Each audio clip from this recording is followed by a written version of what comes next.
Look at what we have here. These are a stuffed baked onion. Now I've stuffed that with a meat and rice combination and topped it with a breadcrumb and Parmesan cheese combination. And I tell you what, you need to see this video, see how this is done, and you're going to absolutely love these when you try them. I tell you what, they're sweet, they're delicious, and they will be the hit of your party if you serve it at a dinner party.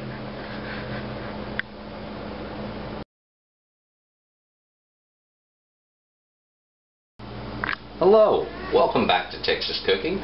Today we are going to work on a neat dish called stuffed onions, or stuffed baked onions if you'd rather.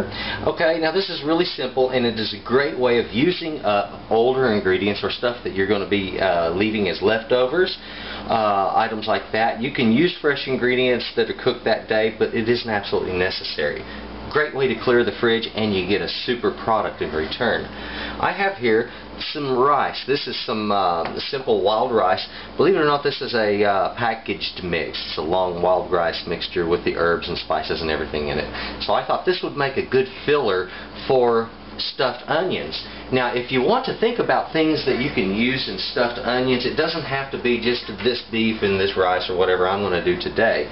But some other stuff that you could use, and think about this, you could use pepperoni, bacon, sausage, chicken, pork chops, tuna, salmon, whatever. You can just expand on it with any meat you want.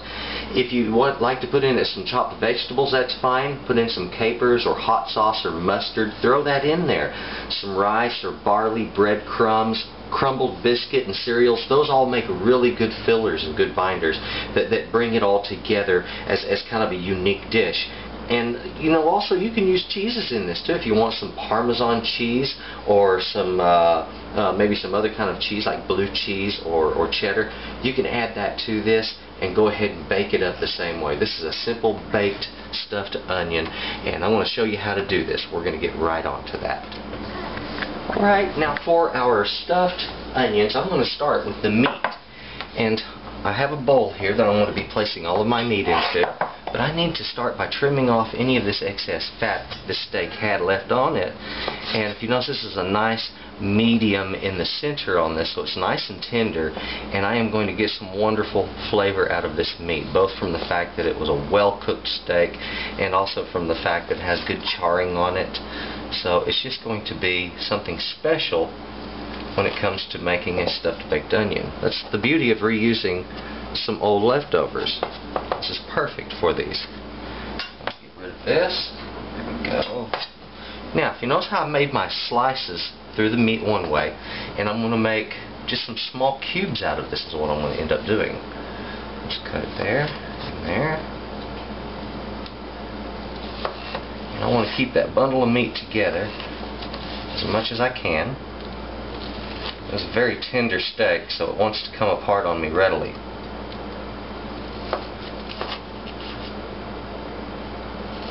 There we go. I can take all of this and turn it. And make some nice small cuts. The thing about a stuffing, for whether it's a stuffed onion, or if you're going to stuff a small squash, or if you're going to stuff mushroom caps, like these could be portobello caps that we put this in. Anything that you're going to stuff like that, you're going to want the bits inside the stuffing to be small pieces. You don't want any large chunks up in there. So let's reduce it down real good. There we are. Half on the New York strip. Now our onions, we need to cut off those ends. Just like so. Every once in a while you cut into an onion and you see a brown center. In my book, that means you just pitch the whole thing. Some people say, no, you say, well, it's good. I'm sorry, I'm not going to do that. Not in this kitchen. There will be no compromising on quality. So, if you have an onion that isn't up to par, don't feel bad about getting rid of it.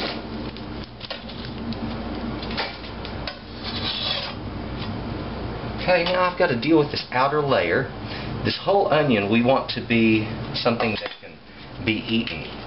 So I want to take off just the outer, more paperish portion, so that the piece of onion, or the layer of onion that's left on the outside, was one of those good thick ones that's just full of moisture. And we need that for this dish.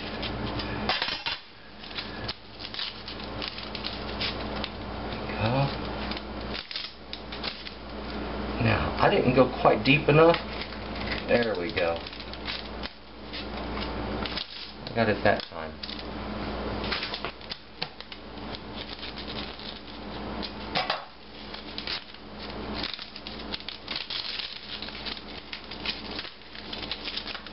Now, after we get our onions peeled, just as I've done there, let me set my knife aside. And I want to get a little cleaner cutting board, just because I like a nice surface to work with.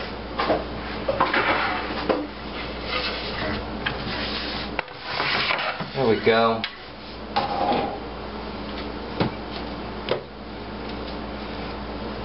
The specs I don't like, so I want this to be a good clean look. I have a simple scoop here. If you don't have one of these scoops or a melon baller, a small spoon will work. What I'm going to do is insert this into the center of the onion and carve it all out till I have about a 1/2 inch thick bottom, and I'm down to 2 to 2.5 layers thickness on the wall. So these two outer rings, you want to avoid hitting them at all as you're diving into it, okay? And see how I'm going to carve this out? There we go. This tool can make this really easy if you have one, but it isn't absolutely necessary. As I said, a small spoon, it can be a teaspoon, will dig down in there nicely, okay? It just won't bring out the chunks in as large a pieces as I'm doing.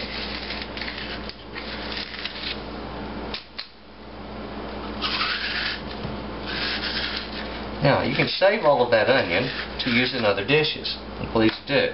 Very frugal way of doing things. That's a perfectly good bit of material there to be saving. Okay? See how I have a nice hollow inside of here. It's a bit thick on the sidewalls, so I'm going to take it down some.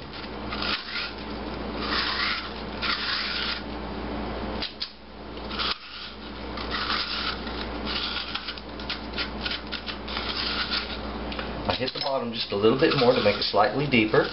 I've got it down to about a 1/2 inch now. And the inside of this is a good carved out surface. There we go. This might make your eyes water a little bit. It's just like cutting any onion, okay? So don't be afraid of doing this.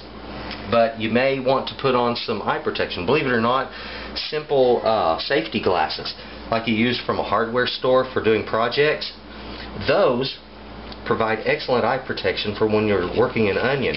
It keeps the sulfuric fumes away from your eyes, and they don't burn as much. Okay, now you've seen how I do that. I'm going to go ahead and finish hollowing these out and get them ready for my stuffing.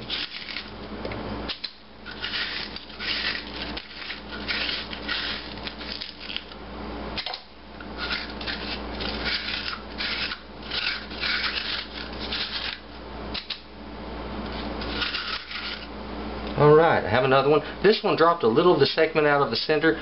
Don't worry if you get a little bit of a hole in the bottom of it like that. That little hole back there isn't going to make that much of a difference. My filling won't fall out. Now, we're down to our third onion.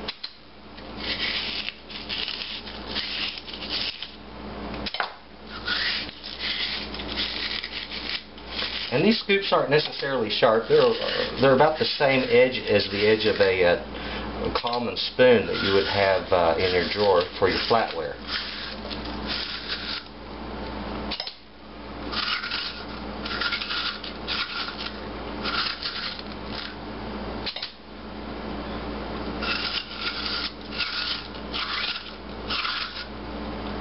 Beautiful.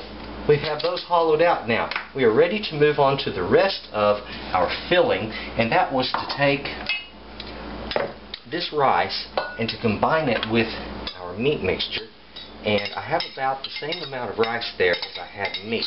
Get all that in there. Now, to give this a little bit of a binder and some better flavor, I'm going to also add to it just a little bit of olive oil, about a tablespoon to a tablespoon and a half. Just give that a good stir. Now I can take this mixture, press it straight into my onions, and they are ready to go. And you know, I think also I'm going to pull out maybe some breadcrumbs or some Parmesan, one of the two, and top this with. So, let's start with our stuffing here. There we go.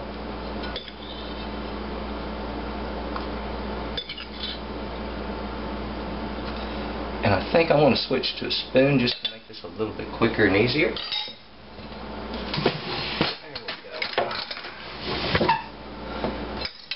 There we go. Now press that down in there good and firm. Want plenty of filling in it. Clean off any that's clinging to the outside. And there is our stuffed onion. Now imagine those flavors. You've had that. You've had long grain wild rice and you've had a good steak.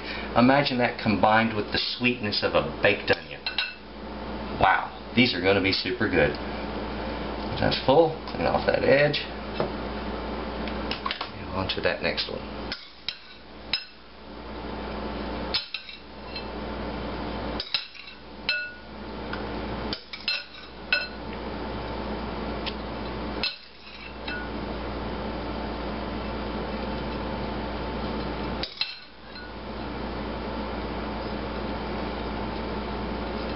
Okay, that's done.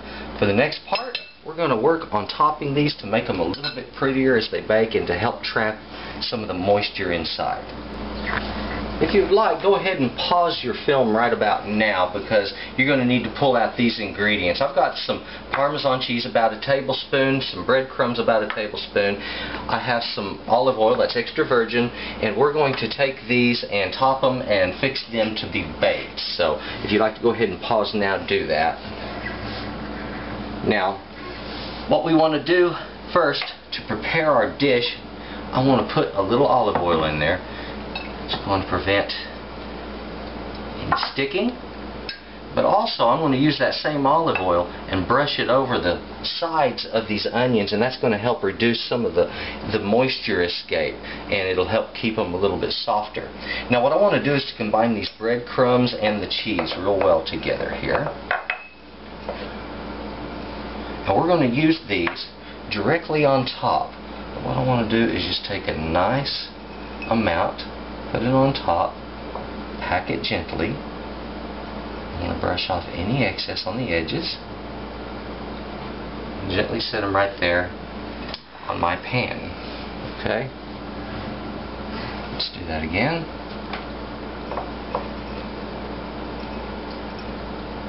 Nice amount of our bread topping. Now this bread topping also helps to hold in moisture for our filling.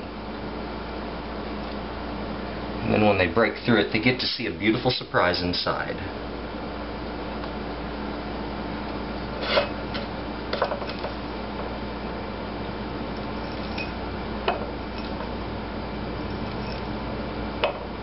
There we go.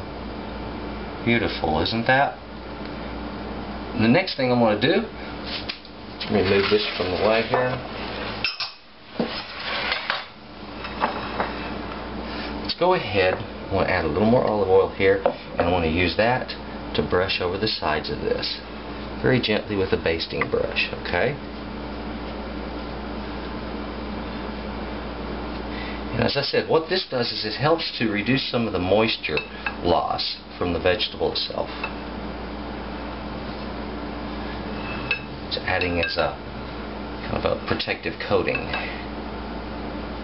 Same way that you protect the wood on your deck at home, or that you may have seen other people doing.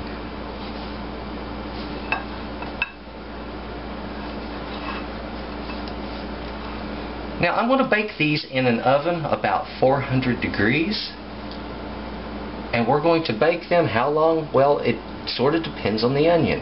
The filling was already cooked, so all I have to do is cook the onion through, and I want to use a knife test. When a knife inserts into it and it becomes kind of tender on the side, that's when I want to know it's done. I could use a knife or a fork, either way on that, but it's just, if something inserted in the side is inserted easily, even a toothpick, then you know they're cooked all the way through, and that's when they're ready to enjoy. Good high temperature like 400 degrees will help bring the sweetness out in that onion. I hope you enjoy these. We're going to take a look at them after they're baked. There we have it. It is our baked onions. Check that out. I hope you enjoy these. They cooked up really nice. It was 30 minutes at about 400 degrees, and now they are ready to chow down on. I hope you enjoy this recipe.